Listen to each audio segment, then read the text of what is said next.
that opacity, the level of the darkness opacity is so mild and subtle that can create ripple effect. So this is how we create water. You know, the darker the shades determine what aspect of the water the light is not reflecting on. And I find I got into art, you know, I'm from a research scientist perspective. I noticed that art is helping me unravel a lot of different phenomena. You know, the geometric structure, facial features, you know, people's personality and characteristics you have to take into consideration.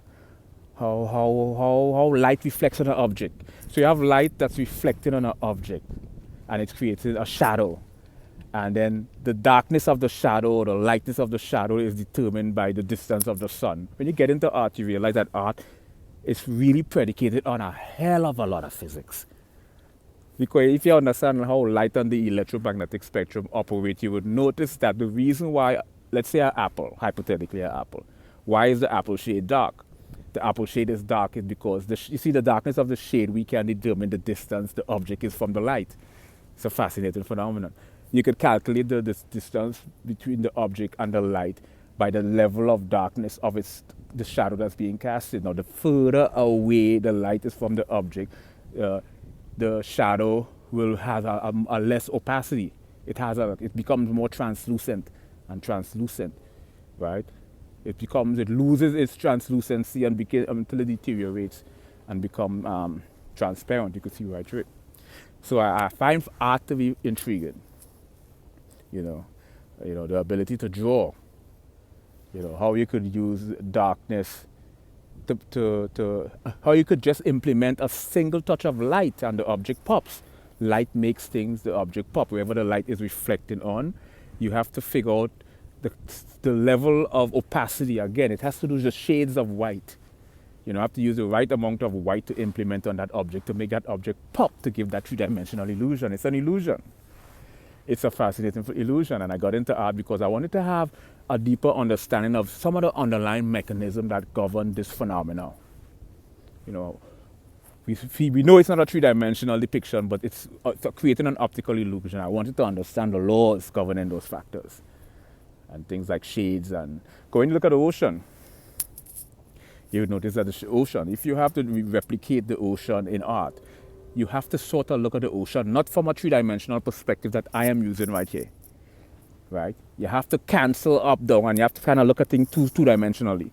And when you look at things two-dimensionally, front, back, left, right, and you exclude up, down from the equation, and you look at the ocean from a two-dimensional perspective, you have to exclude up, down. You would notice that the light is really a byproduct of light and darkness mixture. It's light reflected on dark.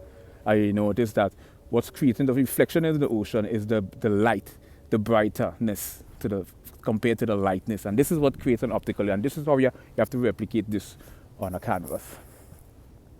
Yeah, so art is, and another fascinating phenomenon for art is I noticed that art it really enhances, you know, if you know the law of attraction or anything metaphysical, your mind and matter, substance and attribute, we can all create reality. What I've noticed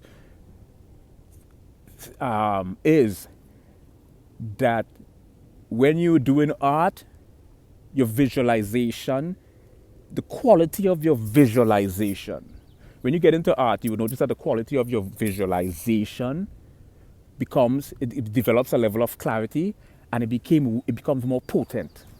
Because in the process of creating the art itself, you focus on the art. So you have this visualization. So your mind is keeping you intact with the visualization, and the art itself that you're creating is keeping you in touch with the visualization. So your focus, so there's an intensity. So your visualization develops a certain level of clarity. Hence, really, you notice when you get into art, you find yourself, your ability to materialize reality, or your ability to manifest reality begins to increase exponentially. This exponential growth is a byproduct of how you are immersed into the art itself, because the art is like a ritual. It is a ritual. It's a ceremony, but it's an artistic ceremony. It's an artistic ceremony. You know, it's an artistic ritual. And this is equivalent. We could parallel this phenomenon with it's prevalent amongst novelists where